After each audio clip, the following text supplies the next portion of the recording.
गुरु प्यारी सात संगत जी, आप सभी को राधा स्वामी जी।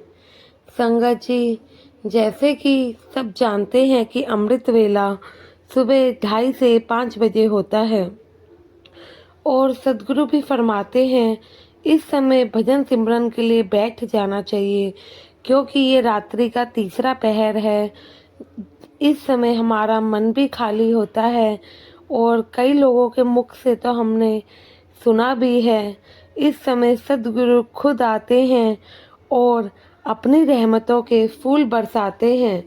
बाबा जी अपनी संगत को सुबह उठाने के लिए 3 बजे आते हैं। उसके बाद जो संगत उठ जाती है वह उनकी हाजिरी भी लगाते हैं। उनके बाद बाबा जी अपनी दया मेहर की टोकरी लाते हैं और उन पर अपनी दया मेहर भी बरसाते हैं। वैसे तो सदगुरु फरमाते हैं कि भजन सिमरन पर बैठने का कोई भी समय नहीं है। जिस समय आपको वक्त मिले आप उसी समय बैठ जाइए, लेकिन अच्छा ये होगा कि आप सुबह के समय इस रूटीन में बैठे कि आप पहले भजन सिमरन कर लें, उसके बाद अपने बाकी के दिन के कार्य निपटा सके, क्योंकि ऐसा करने से हमारा भजन सिमरन पूरे दिन चलता है और पूरे दिन ही उस कुल मालिक की याद बनी रहती है। दिन की शुरुआत भी अच्छी हो जाती है।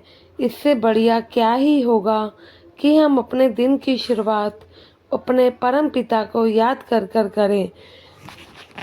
संगत जी, भजन सिमरन पर जब हम बैठते हैं उस कुल मालिक के आगे हाथ जोड़कर अरदास करें और कहें, हे परमात्मा, हे मालिक, हे मेरे सदगुरु, आप हमें उठाने आ गए हैं।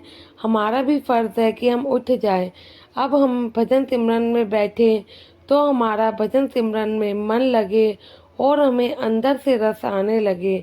बाबा जी, मुझ में इतनी ताकत नहीं कि मैं खुद उठकर आपके भजन सिमरन कर सकूं। आप ही मुझे 3 बजे जब नींद से उठाते हैं तो आप ही हम पे दया मेहर करें कि हम भजन सिमरन पर भी बैठ सके। आप ही हमें हिम्मत दे सकते हैं। गुरु प्यारी सात संगत जी, इसके अलावा जो मैं आपको साखी सुनाने जा रही हूँ, यह साखी बहुत ही प्यारी है। एक पाठी जी की है और उन्हीं की आप बीती है। उन्होंने बताया काफ़ी समय पहले एक पाठी सत्संग से पहले, जैसे आपको पता होगा, स्टेज पर आते हैं और शब्द की तैयारी करते हैं। तो बहुत समय पहले एक पाठी था और उनके मन में भी घमंड आ गया था संगत जी, जो कि बिल्कुल भी सही बात नहीं है। उन पाठी के घमंड को बड़े महाराज जी ने कैसे ठीक किया, यह बात हम आपको इसमें बताएंगे। यह बात बड़े महाराज जी के समय की है। एक पाठी था जो कि हमेशा ही बड़े महाराज जी के साथ रहता था, हमेशा सत्संग में शब्द पढ़ता था। बड़े महाराज जी उसको हर जगह सत्संग करने के लिए भी लेकर जाते थे अपने साथ। सत्संग प्रोग्राम में वह बाहर भी जाया करता था सदगुरु जी के साथ। और सदगुरु जी का एक बार मुंबई में प्रोग्राम था तो सदगुरु उस पाठी को अपने साथ मुंबई लेकर चले जाते हैं।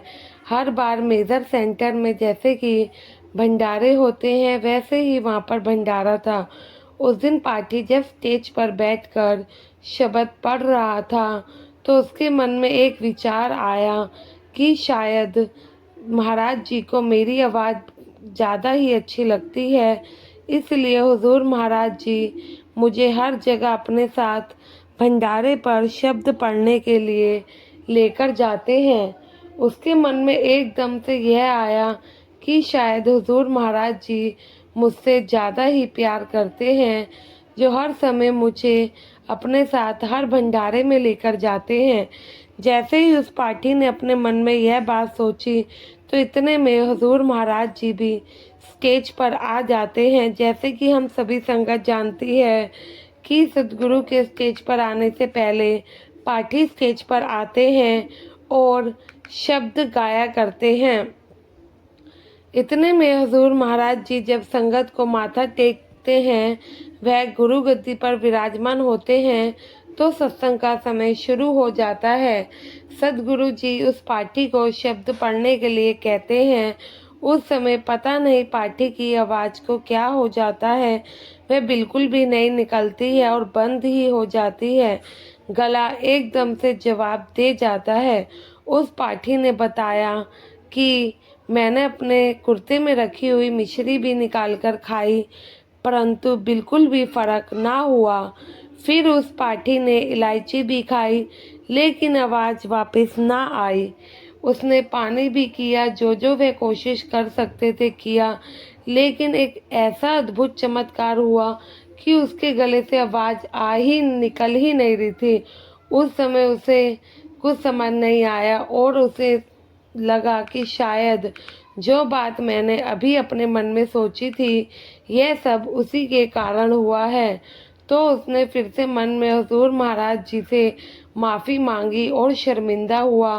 तो हुजूर महाराज जी ने उसकी तरफ दृष्टि डाली, तब जाकर कहीं उस पाठी की आवाज़ वापस आई। यह घटना उस पाठी ने खुद ही बताई और तब जाकर वह शब्द पढ़ पाया। सत्संग खत्म होने के बाद जब सत्संग खत्म हुआ तो पाठी ने सतगुरु जी से माफ़ी मांगी। साथ संगत जी इसलिए कहा जाता है, हमारे मन में क्या चल रहा है क्या नहीं, हमारे सदगुरु सब जानते हैं, वह जानी जान है। ऐसे ही थोड़ी ना वह हमारे परम पिता हैं। सो अपने मन में किसी भी चीज़ का गुमान ना आने दे, ना ही किसी चीज़ का अभिमान आने दे। साथ संगत जी इस बात का हमेशा ध्यान रखे कि सुबह शाम भजन सिमरन करते रहे। सदगुरु के कहे अनुसार को भजन सिमरन को समय दे और सदगुरु जी से खुशियाँ प्राप्त करें। संगत जी आशा है ये साखी भी आपको पसंद आई होगी और इससे आपको भी शिक्षा प्राप्त हुई होगी कि हमें किसी चीज़ का घमंड नहीं करना चाहिए, क्योंकि हमारा इस दुनिया में कुछ भी नहीं है, जो भी है उस सतगुरु का ही दिया हुआ है।